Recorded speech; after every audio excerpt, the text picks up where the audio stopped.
Taeyong memasuki sebuah klub malam. Ini pertama kalinya dia memasuki tempat seperti ini. Kata orang-orang, jika kau ingin melupakan masa lalu, kau bisa datang ke tempat ini untuk melupakannya. Pria tampan itu duduk di salah satu kursi dan seorang bartender laki-laki menghampirinya. Taeyong langsung memesan minuman. Taeyong menatap minuman di hadapannya lalu meneguk cairan itu hingga habis tak tersisa. Rasanya aneh tapi bisa membuatmu ingin meminumnya lagi dan lagi. Beberapa saat berlalu, Taeyong mulai sedikit oleng. Pria itu pun menyandarkan kepalanya pada meja di depannya. Tiba-tiba seorang wanita seksi duduk di samping Taeyong.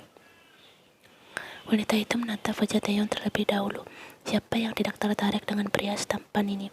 Taeyong terlalu mencolok dibandingkan pria lainnya. Sepertinya pria ini butuh belayan. Wanita itu pun mulai mengusap punggung Taeyong. Hai Tuan, kenapa kau minum sampai mabuk? Taeyong masih bisa mendengar suara di sekitarnya. Pria itu mengangkat wajahnya sedikit dan berusaha melihat. Wanita itu semakin terpesona melihat wajah Taeyong.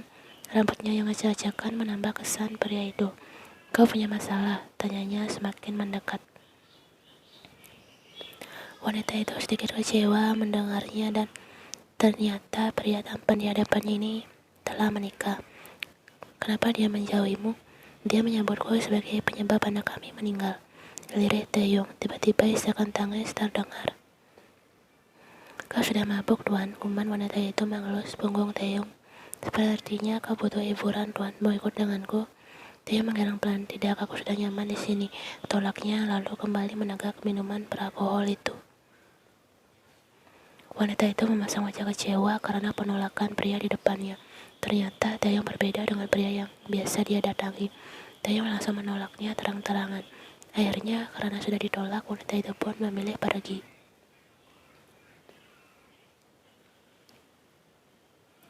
Ian terus menoleh jam dinding besar yang ada di ruang tengah. Gadis itu duduk di sana sejak tadi. Dia menunggu Taeyong yang belum pulang sejak tadi. Dia sudah menyuruh ibu Taeyong untuk menghubungi putranya. Dia juga sudah menelpon.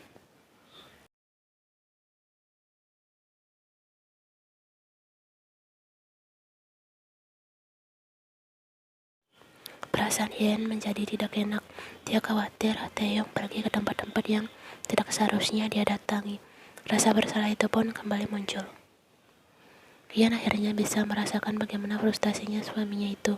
Taeyong sama terlukanya dengannya, bahkan sekarang posisi pria itu lebih sulit dibandingkan dirinya. Ian benar-benar menyesal telah menyalahkan Taeyong dan hanya memikirkan kesedihannya sendiri. Ian kembali menatap jam, sudah pukul 4 pagi, tapi Taeyong masih belum pulang juga. Ibu mertuanya sudah tidur duluan, sementara Ian tidak bisa tidur karena terus memikirkan Taeyong. Ian menunduk dalam, berpikir keras apakah Taeyong akan memaafkannya setelah kalimat menyakitkan yang dia ucapkan waktu itu. Suara mobil masuki halaman rumah terdengar. Ian langsung berdiri dari duduknya dan melangkah menuju pintu utama. Baru saja membuka pintu rumah, dia sudah disambut oleh Taeyong yang berjalan sempoyongan ke arahnya. Ian kaget karena Taeyong pulang dalam keadaan mabuk. Untung tidak terjadi apa-apa. Taeyong menatapnya dengan tatapan kosong dan terus maju ke depan tanpa berucap apapun pada Ian. Tiba-tiba pria tinggi itu goyah dan hampir terjatuh jika Ian tidak cepat. Ian mencium aroma alkohol yang sangat kuat. Ini pertama kalinya dia melihat Taeyong mabuk dan dia yakin Taeyong juga pertama kali minum minuman keras. Ian menatap miris Taeyong yang sudah setengah sadar dan terlihat sangat berantakan. Akhirnya dia pun mulai melangkah menuju kamar mereka berdua. Ian tidak suka dengan aroma alkohol. Tunggu dulu, apa jangan-jangan Taeyong juga bermain dengan wanita-wanita di sana? Tidak mungkin. Ian langsung menggelengkan kepalanya cepat, mengempas pikiran-pikiran aneh itu. Dia tahu bagaimana sifat suaminya.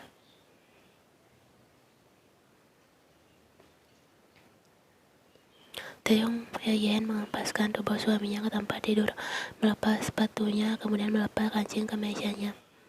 Ian mengusap rambut Taeyong dengan gerakan lembut dan teratur. Dia bisa melihat raut wajah kelelahan di sana. Taeyong sudah bekerja keras untuk membalaskan dendam mereka selama ini. Tangannya turun dan sekarang mengusap pipi Taeyong yang Terasa begitu dingin. Miani, aku baru sadar kau juga terluka sama sepertiku. Maaf atas sikapku selama ini yang membuatmu semakin banyak terluka.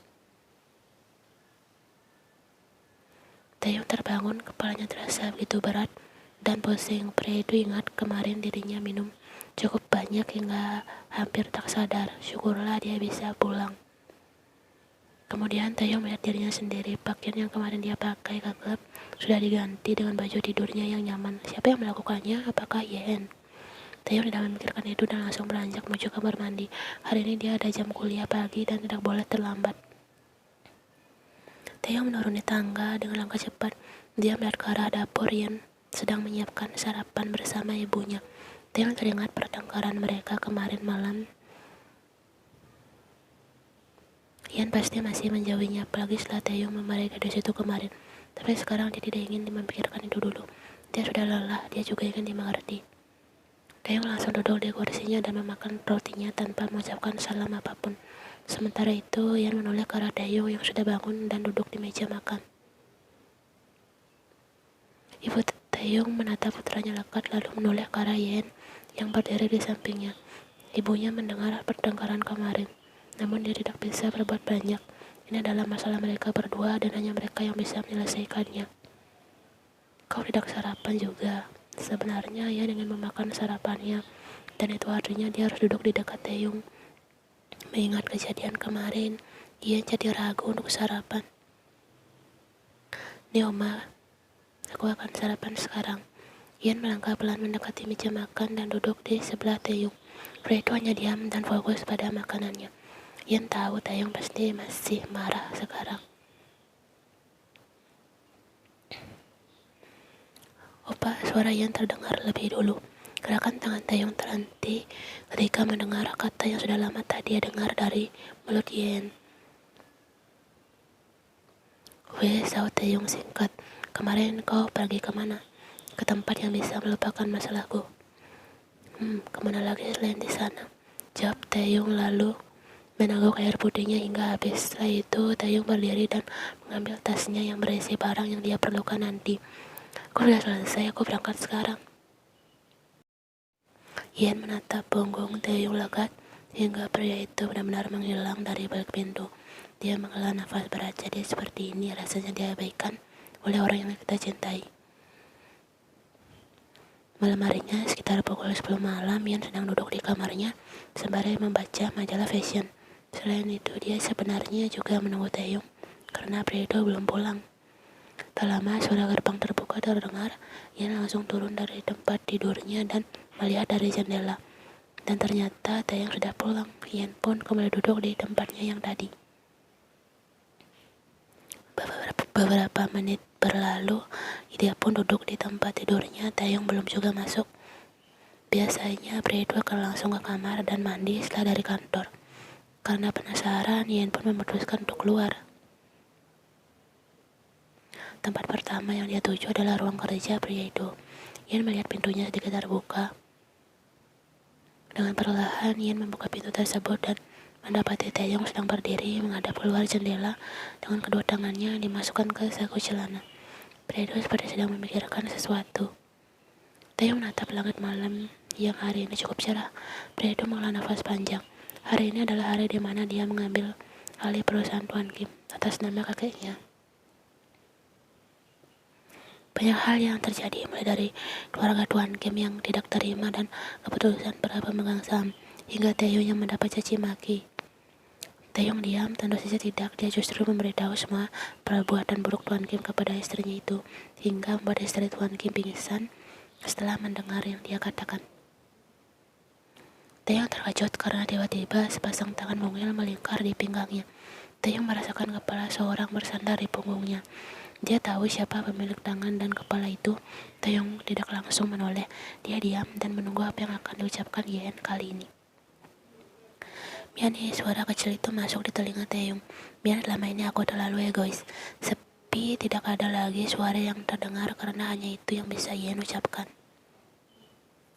Merasa Taeyong masih marah padanya, Yen pun perlahan melepaskan pelukannya. Dia menatap punggung bidang suaminya yang masih tak bergerak sedikit pun.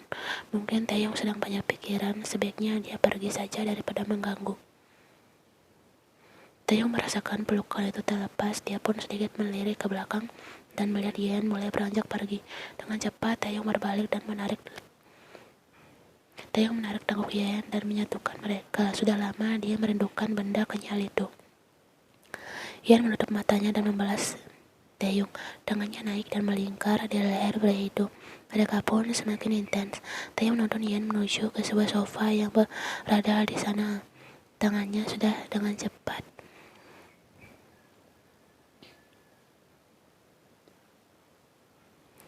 Kau ingin melakukannya di sini, ucap Yen, menahan Taeyong.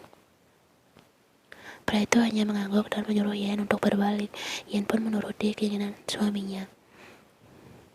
Dia pun memegang lengan sofa dengan erat. Taeyong langsung dengan lembut dan mulai bergerak. Wajah Yen memerah, keringat sudah bercucuran. Pria itu tersenyum tipis melihat erat wajah tak berdaya istrinya yang terlihat semakin indah. Sepertinya dia sudah kelelahan. Taeyong mengusap rambut Yen dan kembali istrinya yang sedikit bengkak karena ulahnya. Pelan-pelan, tidak bisa. Ada seorang pria dari pihak rumah sakit mengantar sesuatu ke rumah Yen. Pria itu membawa sebuah kotak yang di dalamnya berisi guci kecil terbuat dari kaca yang berisi abu. Yen memegang guci tersebut. Dia menatap lekar isinya hingga tanpa sadar matanya kembali berkaca-kaca. Yen pernah bilang jika dia ingin abu bayinya diletakkan di rumah, bukan di tempat yang khusus untuk menyimpan abu orang meninggal. Yen hanya ingin anaknya tidak ketakutan karena sendirian. Yen lalu tersenyum dan mengelus guci itu. Kau akan tinggal di sini bersama apa dan rumah ini adalah rumahmu. Yen pun melangkah menaiki tangga menuju ke kamarnya. Sesampainya di kamar, dia melihat Taeyong sedang bersiap-siap pergi. Opa, lihat ini, ucap Yen. Taeyong menoleh dan menatap benda yang dibawa istrinya. Lama, Taeyong menatap benda itu hingga dia tahu dalam guci yang dipegang istrinya. Taeyong tersenyum hangat melangkah mendekat Yen. Dia sudah pulang, ucapnya lembut. Dia akan tinggal di sini mulai sekarang. Aku tidak ingin dia kesepian dan ketakutan jika aku meninggalkannya di rumah tempat penyimpanan abu, jelas Yen. Lalu menuju ke sebuah lemari kaca yang ada di kamarnya dan meletakkan guci itu di dalam sana. Taeyong dan Yen menatap guci itu penuh haru. Setidaknya bayi mereka ada di dekat mereka meskipun tidak dapat dilihat wujudnya, tapi mereka bisa merasakan kehadiran bayi mungil itu. Yen tersenyum menatap bayinya. Apa, jagalah cucumu dengan baik di sana.